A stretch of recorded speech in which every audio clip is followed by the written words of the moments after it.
If you're a small business owner, this is definitely a video that you want to pay very close attention to because ChatGPT announced something major. They're all-in-one super desktop app. It's called ChatGPT Work. They have fused the two desktop apps that they already had. The ChatGPT desktop app where you would go ask questions, create strategies. Maybe you even created some GPTs for your business and had stuff organized in projects. But that's really the dinosaur age of using AI, because what you really couldn't do from ChatGPT desktop app is tell the agent to go do the work on your behalf. So I could get copy for a website, but it was limited in what it could do to create the website, deploy it, match it to the branding, keep it updated, and improve the website over time with certain context for my business. That has changed now. On the flip side, if you didn't know, they had Codex. So Codex was their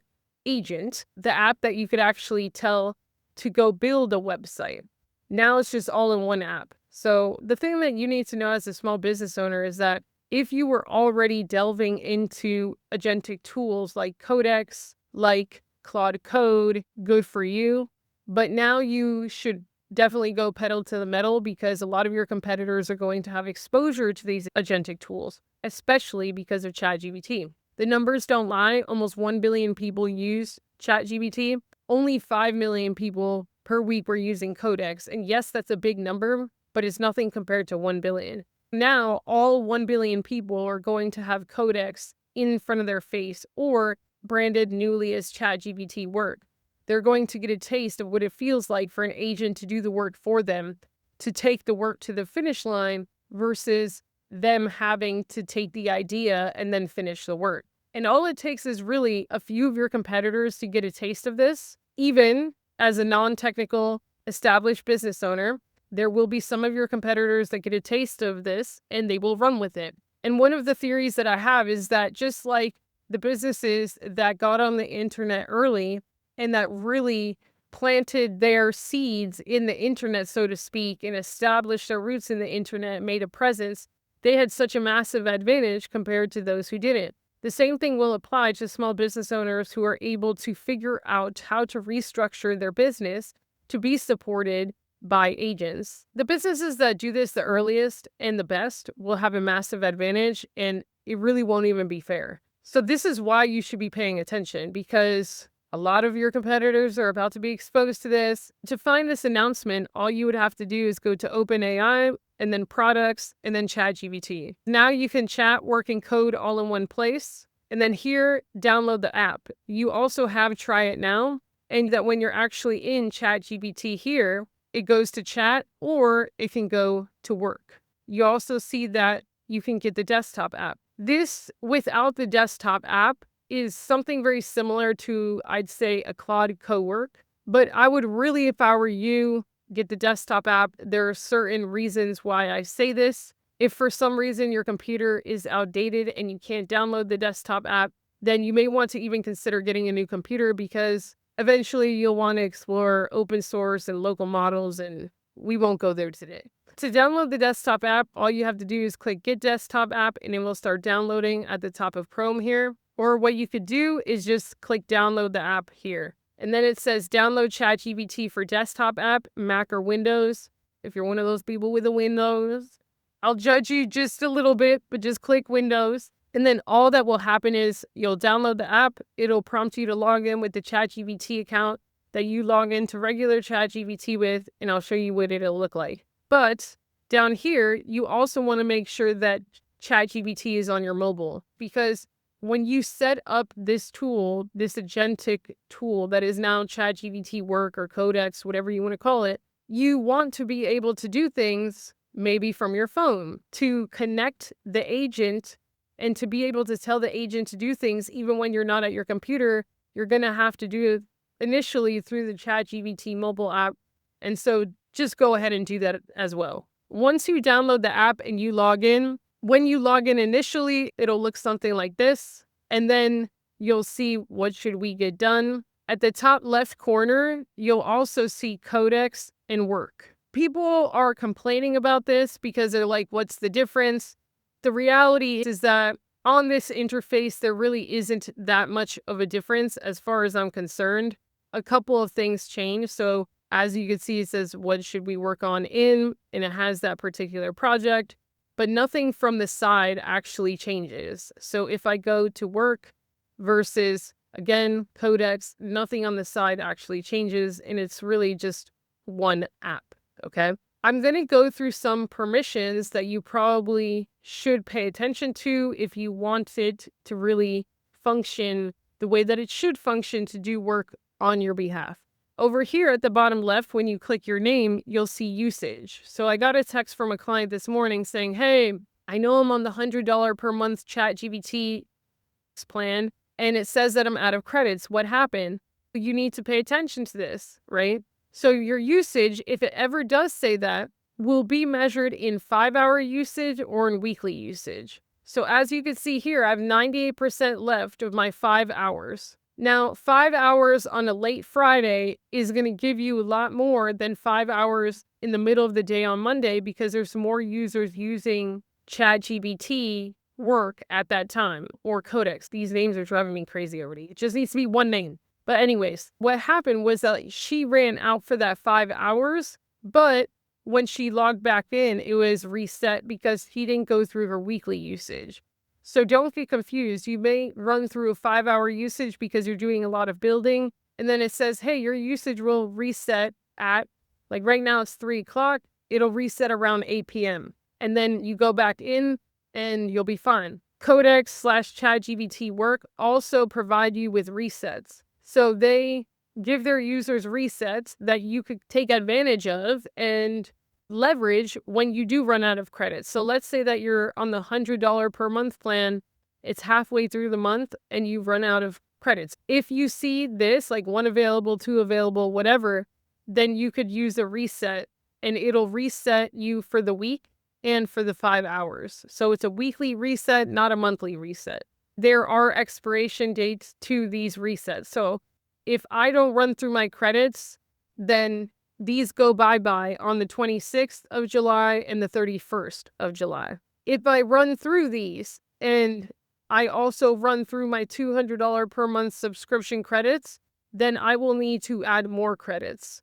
Be careful with this, because when you add credits this way, it's not going to be at the subsidized rate. For example, I have a $200 per month subscription. Let's say that I run out of credits the last 2 days of the month. So let's say I run out of credits and it says, hey, your monthly credits or whatever will reset in 2 days. In those 2 days, when it's billed this way, I will probably run through another $200 per day, because the rate at which you're being charged is nowhere near the same. For most of my clients who are small business owners, when they're starting to use ChatGPT Work or Codex, the $100 per month plan is enough for the month. However, when they really start to build the infrastructure of their business operations to be supported by multiple agents, and when they really start to take on multiple big projects,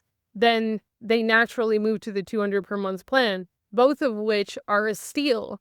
Because even on the $100 per month plan, the value that you should be getting out of this tool should be equivalent to a $65,000 per year assistant, at least. In the $200 one, you should be getting at least $100,000 worth of value, because it can do things for you. It could do whatever you envision, really. Whatever you want to build, it can create it, from apps to internal tools to custom CRMs to custom websites, whatever. It can do that, but only when the permissions and the access and things like that are appropriately done. So we're going to go through that process as well. This is where you would track your usage. They have this thing called invite a friend. So if you invite someone and they actually join, I believe, then you will get a free reset. I wish they had a link for this, like an affiliate link, because I'd have 100 resets or maybe 1,000. I have sent so many people to ChatGPT/ChatGPT Work/Codex that it's not even funny. And I basically have unlimited tokens. Here, under settings, you want to make sure that some of these permissions are aligned. Why? Because if you don't have the right permissions, it's not going to be able to do work for you the way that you would want it to be done without it bothering you every single second or telling you that it can't do something. This is how I have my permissions. You don't have to listen to me, obviously, but I mainly help small business owners implement these tools into their operations. And I can tell you that these are the best permissions if you truly want these agents to start acting like employees and to start acting as if they could truly execute a lot and take a lot off your shoulders. Here, I have full access. When you first log in, this may be toggled off. You want to make sure that it's on. I have auto review as well. You want to make sure that prevent sleep while running is on. This is important because you may have a setting on your computer that will automatically put your computer to sleep. And then let's say you have, for example, you clean up your HubSpot and then you create an agent inside of your HubSpot to update your HubSpot every single day. If your computer goes to sleep when you go to cook dinner or whenever you go to the gym or if you go to the I crack myself. Then it will not run. So you'll come back and you'll be like, I thought that you were supposed to be updating this, and it'll be like, sorry, I fell asleep. You want to definitely toggle this speed. I'll show you where else to find this, but you want it on standard. Here and there, or when you're actively looking at it doing something, you may want it on fast. If you put this setting to only fast, you're going to run through your tokens a lot faster. Suggested prompts, they're not useful to me. I keep them off. It's annoying. Import work from other AI apps. Bring over your setup, projects, recent chats. You can do that if you want. Like if I wanted to import stuff from Cloud Code. But ideally, you want something. I won't get into this today because it's going to open a rabbit hole. But ideally, the access that you provide ChatGPT Work, so what you let it see from your business and the apps that you allow it to connect to, it will get all of the context that you need. One of the biggest resistances that people gave me when Codex came out initially was like, yeah, but I love my chat. You love your chat today.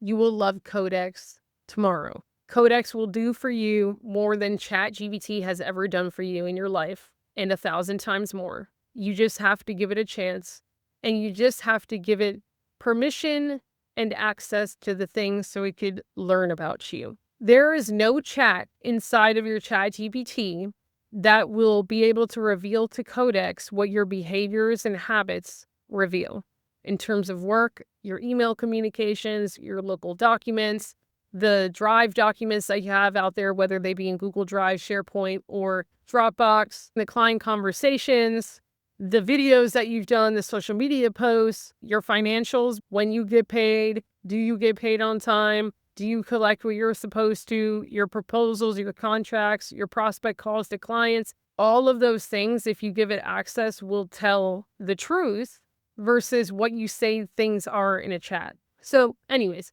you could, if it makes you feel better, import it, but you don't have to. One of the cool things here is if you click appearance and you scroll down, you can choose which mode. So light mode, dark mode. We could switch to dark mode halfway through. That'd be pretty cool. This is cool. You could either choose this to reveal ChatGPT or for it to reveal Codex. They're the same app now, so it doesn't really matter. Voice, you want to make sure that you're on system defaults or whatever microphone that you really want. But you want, as you use this tool, using your voice will be very efficient versus typing over and over again. Make sure that you do have that connection. Configuration, you want this, or I have this on request. I also have this on full access. You can do whatever you want. This is what I choose to do. This is what I recommend. Model features here.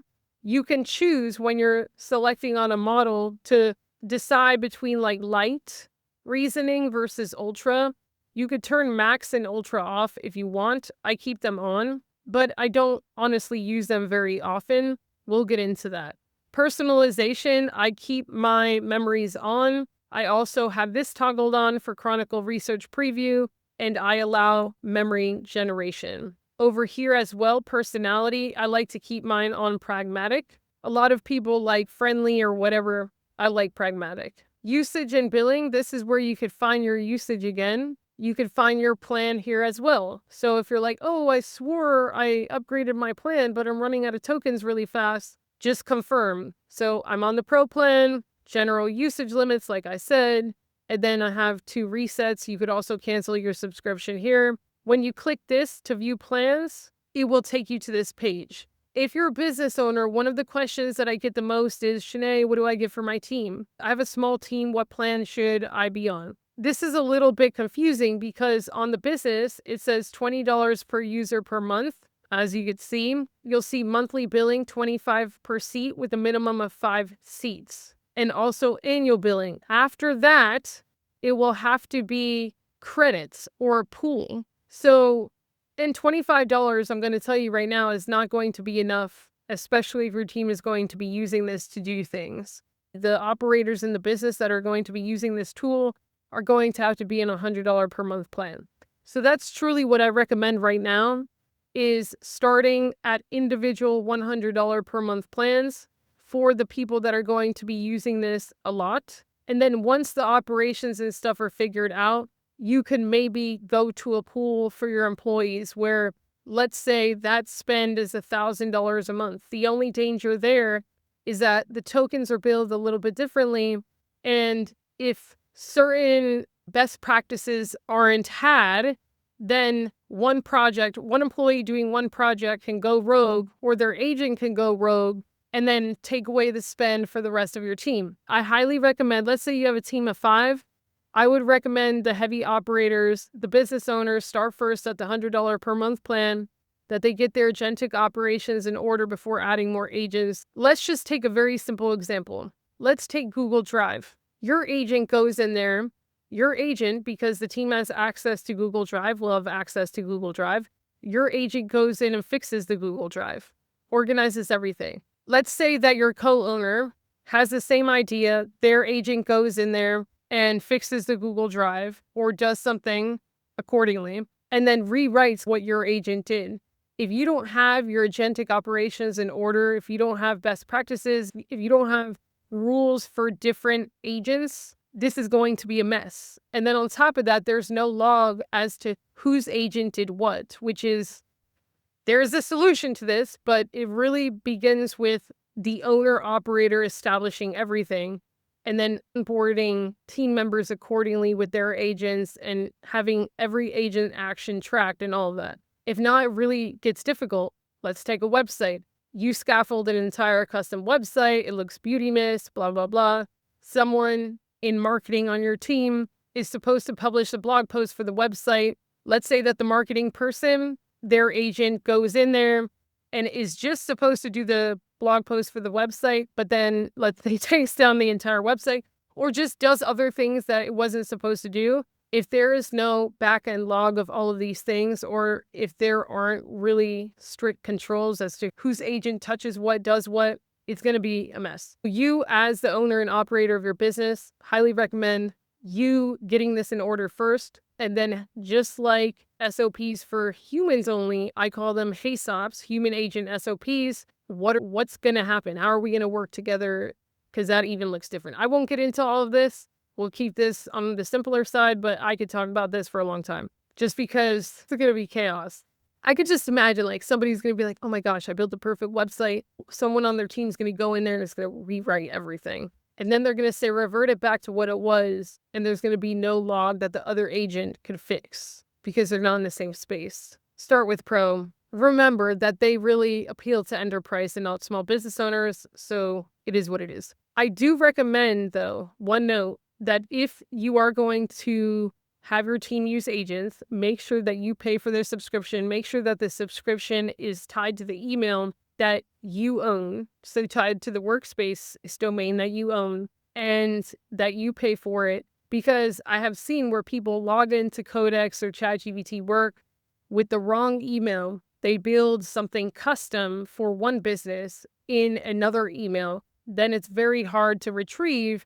And technically, you don't really own that. Just be careful. All right, going back to here, you want to go to app shots. You want to make sure that this is turned on. Browser, you want to make sure that it's on your default browser. This is very important If you have Safari or Google Chrome, make sure that Google Chrome is your default browser because it's more agent friendly. And the agents, whether it's you're using Codex, ChatGPT Work, or Claude Code, will prefer Google Chrome. Here, downloads location, you want them to go to the downloads folder. Permissions, for permissions here, you want always allow. And then developer mode, enable full CDP access, allow ChatGPT to use full Chrome DevTools protocol access and connected browser use session. Yes, you can do that or not. It's up to you. I want my life to be easy. For computer use, make sure all of these are toggled on, or at least, as you can see, I have all of these toggled on. What this means is you're giving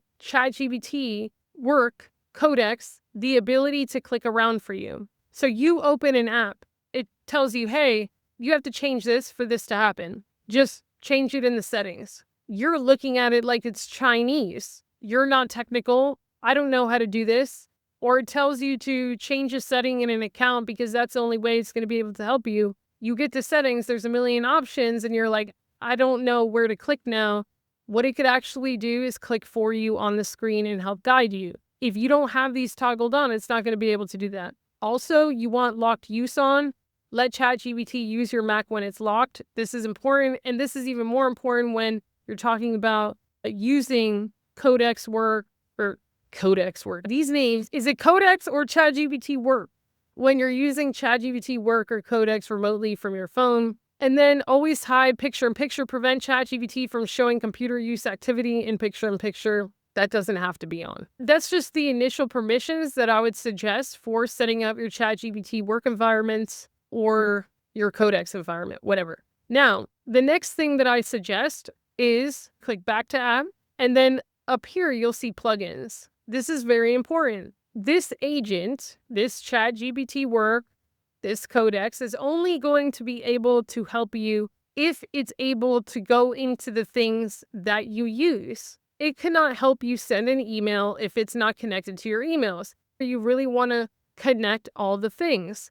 What this will reveal to you is that maybe some of what your business really depends on is not agent friendly, is not future forward. For example, I have a client who has been using a CRM software for a long time. She's been in business 15 plus years. We go to connect here. We go to connect her CRM here. We search it. It's not there. Okay. So the second option is to connect via an API key. We search the CRM. We find out that the model that she is on does not have an API key because it is the original model. They had to do a complete migration to get her to the newest model, and then Codex was able to connect in seconds. So if you find that you just have a core tech tool that your business depends on, but it is blocking the agent every single step, it is making Codex have to click around and all of those things, then you may want to consider replacing that because that's going to slow down your operations. The good news is that as this becomes the norm, softwares will have to adapt. There are so many more here today than there were a month ago, 3 months ago, especially. Here are some of the ones that I have connected. I have GitHub. Please just get GitHub, get a free account. Don't ask why. I'll be doing a video on it. It's going to be critical, especially if you're a business owner. And not only you are going to be using this, but your team is going to be using this, and you're going to be building things. Notion is another very future-forward, agent-friendly tool. Let's say that you don't have a CRM. Let's say that you need a simple CRM. Create a social media calendar. Notion is a tool that the agents can very easily use. And yes, get Notion calendars. So whether you use Microsoft, I'm sorry. Again, if you're a Windows user with Microsoft, I feel bad. But it is what it is, right? But if you are a Gmail user, you have an advantage because there's a lot of agent friendliness when it comes to Google. Their infrastructure is very agent friendly. Connect your Google Calendar, connect your Gmail, connect your Google Drive. If you depend on Dropbox, then you need to definitely get this. I was speaking to a construction company yesterday. They have 20 years of files across projects. One of the lowest hanging fruits for them is for humans to stop spending time, hours a week, going into Dropbox and dropping things and retrieving things and just having the agent do it. However, right now it's organized for humans and not for agents. So one of the lowest hanging fruits for you, if you're a company that is heavily using Dropbox, I have a couple of blogs on the website, growthacademy.global. Use those prompts in those blogs. I also have a Google Drive prompt. This is the lowest hanging fruit for you to start getting your operations in order for agents, is to have them clean up, have them restructure so that it's easy for both humans and for them to find in the future, to retrieve things, to organize things, so on and so forth. Canva, although personally I'd argue, like, ChatGPT is so good with images, like, why do you need Canva anymore? But no judgment to you if you're like one of those Canva baddies. So I have people that will like literally almost physically attack me if I'm like, you could cancel Canva. They have a full cult. But you can actually cancel Canva if you're just using it for anything visual, like thumbnails, posters, Instagram designs, because ChatGPT images is so good. But we won't go there today. Another one that I have here is HubSpot. HubSpot's great. I don't have HubSpot, but a lot of my clients that serve enterprise, if they're already rooted and well established in HubSpot, I'm not going to advise that they change their CRM or they build a CRM from scratch. Agents actually do love to work within HubSpot. If you're in HubSpot, if you're entrenched in HubSpot, if it's like your CRM and you're like, do I have to change? No, you don't have to change. The agents are pretty privy to HubSpot, just in my experience. Communication, Gmail. So here's Gmail, here's Slack. If you use Slack, it's great. If you are looking for a way to communicate with your team and to have agents also communicate as if they are team members, you may want to look into Slack. Here we have all the Outlook stuff. If you're an Outlook person, Outlook email and Teams, do Zoom. So I'm going to actually install Zoom now because it's a little bit newer. And with the Zoom, what's interesting is that it could retrieve your downloads and all this stuff. And that's how you would log into something, by the way. You could also see all of these more. So make sure that you actually look through all of them. So you see there's 80 more. And if you are a company, you may want to think about developing a plugin, but we won't open that rabbit hole today. You definitely want Cloudflare. Just trust me on this. It's free to start. You're going to need it, especially if you're going to take a lot of this stuff seriously. GitHub and Cloudflare is a must. Create your accounts today and create your accounts with the main business account that you are using for ChatGPT. It'll make your life a lot easier. If you have a major core app, and let's say you have Kajabi. Kajabi is not a plugin for ChatGPT Work or Codex currently. It is a plugin. I believe they have an MCP or a plugin for Claude. Let's say that your business is heavily dependent on Kajabi. You may want, if you really love ChatGPT Work and all the things, you may want to rethink that, or you may want to go to Claude Code because it connects better to Kajabi. Personally, my website was on Kajabi and I would invoice through Kajabi, but I learned very quickly that it was very restrictive to Codex and to Claude Code because they just literally came out with their MCP. I made the move. I rebuilt my entire website, growthacademy.global, with GitHub and Cloudflare, and it makes it so easy to do agentically. And Stripe is very agent friendly. So Stripe here, you can install. The reason why I don't have Stripe installed is because I have it through the API key, but Stripe is agent friendly. If I wanted to invoice somebody through Kajabi, I would have to go in there, create the offer, send the invoice, make it look pretty, blah, blah, blah. Or I would have to have Codex do it with computer use, but you don't want to have your agent clicking around. It's going to slow down your agent and it's not the best use of its tokens. So I wasn't going to fight it anymore. Now what I could do is I could say, hey, send this invoice at this amount. Like I closed a deal earlier today. I have to send him an invoice. Codex, send the invoice. And it could do so through Stripe. Okay. Could also send the email because my Gmail is connected and all the things. Now, one question that I do get a lot here is that what if I have multiple emails? This is a good question. Also, what if you're a business owner and you have multiple team members on the same work domain and you want your agent to be the master agent that has access to all of the emails within that domain? The answer is that you can't just depend on the plugin. These plugins are limited. So let's say even my Cloudflare plugin. Yes, I have the plugin. What are the things that I could do within the plugin? I have a Cloudflare token that it has an API key with a lot more permissions because I want it to be able to give me a lot more things than just what is listed here. So plugins are not the end all be all. If you find that you connect to a plugin and it's like, hey, I can't do that because I don't have the ability to do so through the plugin, or I just don't have permissions to do that, then you will have to go get the API key, okay? The good news is that if you have no idea what that is or how to get it, you could just ask Codex to help you get it. So one of the things here is to always have an attitude of curiosity. If it's like, sorry, I can't do that with the connection that we have in the plugin, I will say why. I will say, are you sure? I will say, how could you do that? Help me. I'm not technical. I'm not a coder. Use computer use. So use Chrome and computer use to walk me through what I need to get you to be able to do that. Do this all at once. Don't connect half your apps and then start having it audit your entire business because it's not going to have the exposure that it needs. If I say, hey, could you help me see if we are undercharging based on what we are delivering clients? If it does not have access to Fireflies, it's going to only make that decision based off of maybe a contract or based off of the deliverables in the contract versus maybe some email communications versus what it sees that we're charging. It won't give me an honest or accurate answer because in that case, it doesn't have access to the full context of our client conversations, our progress, their emotions in the conversations, their questions, maybe things that we're doing within the meetings that are above scope and all of the things. Now, the real danger is like you may say, we don't use a note taker.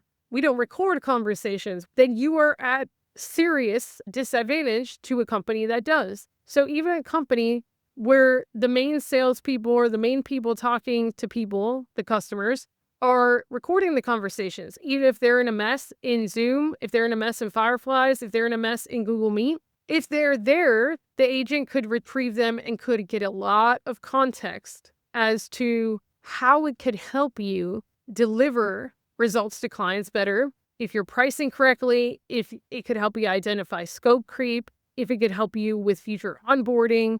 But if it doesn't have that context, it is blind and it's not going to be able to help you. So the real question then becomes, how can we change how we operate as humans to provide it with that context, right?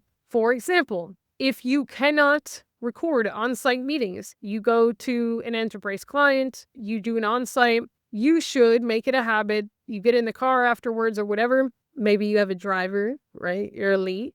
Okay. You get a cyber cab or whatever. But you should make it a habit to be like a diagnostician or a specialist, like an MD, and say, hey, met with this client earlier. This is exactly what we talked about. These are the things that stood out to me. These are the questions that whatever, or just take notes while you're talking to them and be a very efficient note taker. Take a picture of the notepad and tell Codex, hey, update context for this client. And then you have an operational system.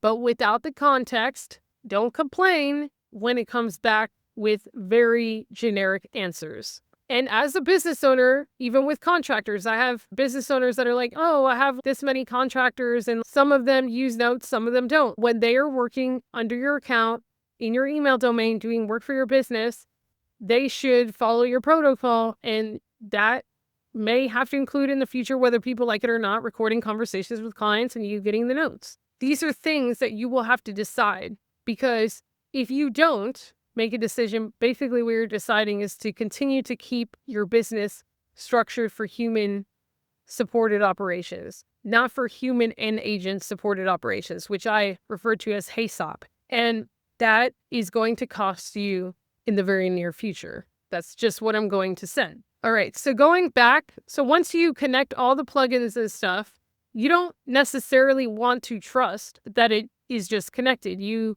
want to confirm. Now, when you go to actually prompt ChatGPT Work or Codex, you're going to go down here. Yours may look like this. So it's going to initially ask for approval. I put mine to full access. You can work in a project if you want. You can create a new project or you could use an existing folder. Make sure that you're on full access. And then here is the newest model.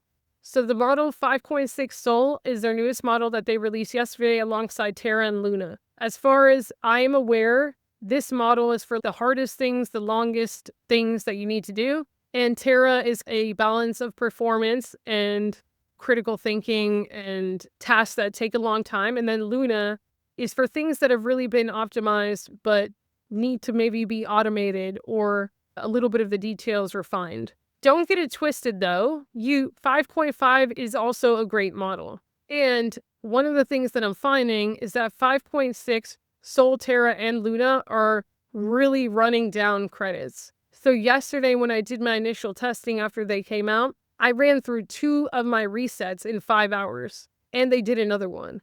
I don't know if it'll get better, but when Claude Fable came out, which is arguably the best model that there is on the market right now, I thought that I ran through those credits fast. I also have a $200 subscription on Claude, and I worked with Claude Fable for the first 3.5 hours.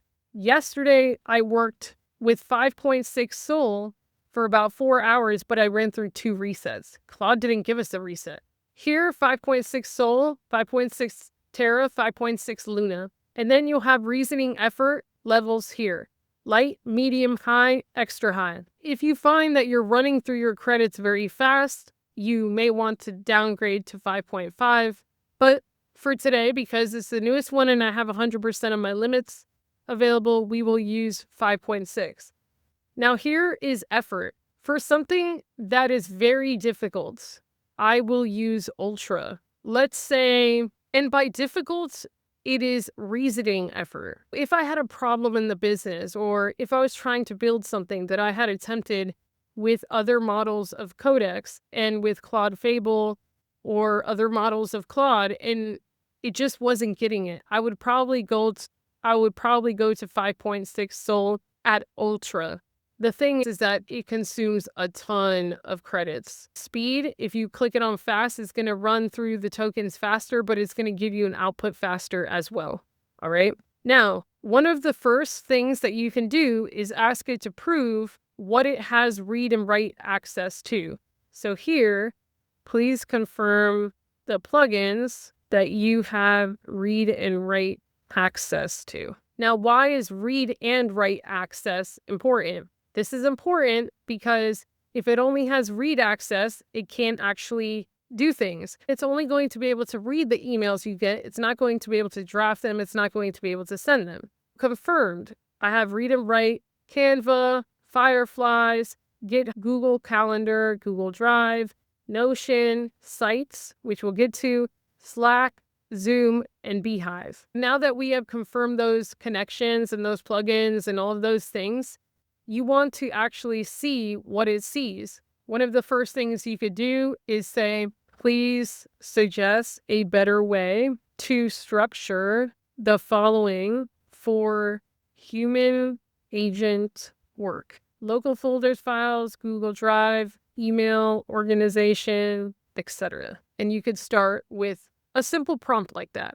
It says the better structure is one shared business taxonomy across local files, Google Drive, and email, not 3 separate organizational systems. One of the things that's interesting is let's copy this, and let's see if there is a better way to do this. Because one of the ways that ChatGPT had leverage against Codex was a lot in its instructions. And so let's hit the chat.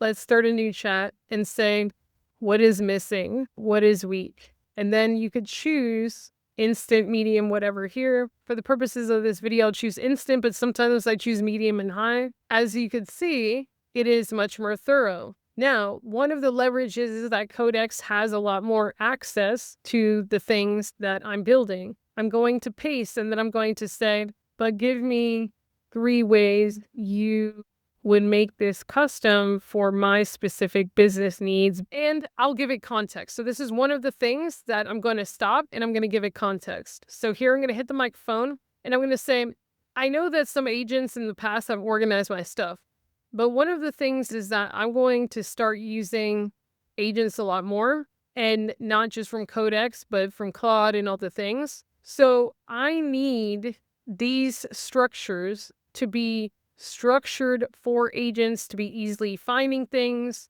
and for any future agent to know the rules when it comes to naming things. There needs to be standards across the board. The other thing is for team members. So when I'm onboarding 2 team members next week and their agents, how will their agents know? And we need that process. So please, first, forget about the team members for now, actually. First, let's just create a system where we even do some tests. Maybe you spawn some sub-agents and see if they're able to find things that you make it specifically tricky for them to find so that we are more efficient moving forward. I click stop, I wait for the voice to generate, and then I hit enter. One of the things is that I have found that a lot of people will go to the agent when they get subpar results with the solution. I rarely go to my Codex or to Claude Code or to any agent with the solution. I will give it what I'm trying to do. So I'll either give it the vision or the goal and say, this is what I think, but I really have no idea and I'm open to being wrong. This is what my vision is, or this is what the problem that I'm trying to solve is. And I either have ideas or I don't, and I need your help. And then I'll put one model's version against the other, so on and so forth, and see a happy medium or what works best from there. Sometimes, like, really, one of the biggest bad habits is if you always go to it with exactly the solution that you want, because the real answer is you're probably wrong. So as you can see here, the pilot will be deliberately adversarial. This is actually really fun. So here, I'm creating 3 Shanae-specific retrieval traps, an old asset labeled current, multiple proposal versions including a misleading final, and 2 similarly named Growth Academy events. The correct answer will be discoverable only by following the registry, canonical ID, lifecycle authority, and evidence rules, not by trusting file names or recency. All 3 unfamiliar agents passed the first retrieval round. More importantly, they passed for the right reason. Each started from the read route first, resolved a canonical ID through the registry, rejected misleading current, final, latest, file names, checked evidence and lifecycle, and respected Shanae-specific approval boundaries, which to me is interesting because I want to know how it knows, how did you determine these? So as you can see, I added a task and I am going to ask, how did you determine these boundaries? It's important for you to read this stuff, not just be like, okay, yes, no. I'm recording the results and separating what this pilot proves from what it does not prove yet. I built and tested a small agent for a system before touching your real folders. The pilot is here. It includes, 3 independent sub-agents. I'm going to submit proceed with the next step now. I'm also going to grab this, again, hit chat, and then go here and say, what do you think? I'm going to copy this, and then I'm even going to stop this, and I'm going to say from chat. I think this is one of the greatest benefits of their merge, because it was really annoying to go back and forth from ChatGPT. And one of the things here is, again, yes, you want to avoid manual maintenance. I was speaking to a new client today, and one of the things he asked me about was the CRM. How beautiful is it that now we live in a time where no human being has to maintain a CRM or waste their time inputting stuff, organizing things. The CRM really that you choose is not really dependent on whether a human being likes to click around a pretty dashboard or whether your team likes the style of that dashboard or whatever. It really comes down to, is it easy for agents to organize, maintain? As you can see, now this is where I have it on fast, it's working through it. I don't want to say it's struggling, but it's taking a while. So this is where I may go to extra high and get out of the mindset that you have to be the one clicking around for all of these things. If you need a proposal, I did this setup with a client recently. And then one of the things that he needed was a proposal from 8 years ago because he was going to work with a company in a similar fashion, in a similar industry, and needed to create a new proposal for that company that was going to become a client. And so he wanted to look at the structure of that previous proposal and have the agent work from that framework and then improve it. It was able to find it extremely quickly. As you can see here, it worked for 6 minutes, updated results. Now, when you want to open things, let's say this, it will put it highlighted in blue and it'll have this document here and you can choose to close it here, okay? If you want to see the results, it would be up here. I'm not going to go into what exactly this means, but I'll say, can you tell me what this means in terms of organizing the environments I told you about before versus what you are proposing? The main distinction is this: your existing environments are where work happens. The proposed system is the shared layer that tells every agent what the work is. Now that it has come up with a plan, I could choose to have it review it. Personally, I use Claude Code as well. What I'd probably do is I'd get this and I'd get a second opinion from Claude Code, and then we would come up with the official plan. Then what I would do is say, start doing it. Then I could walk away from my computer. I could do whatever I need to do. It will actually start organizing all of the files. I could also ask it to give me a report and to bring things up on the screen, show me exactly how the Google Drive is organized, open it, and it will do it. This is one of the first things that you should do. And I hope that this tutorial wasn't too long. I try to make it as short as possible. I want it to be thorough, and I truly want to make things that help you as a small business owner and operator.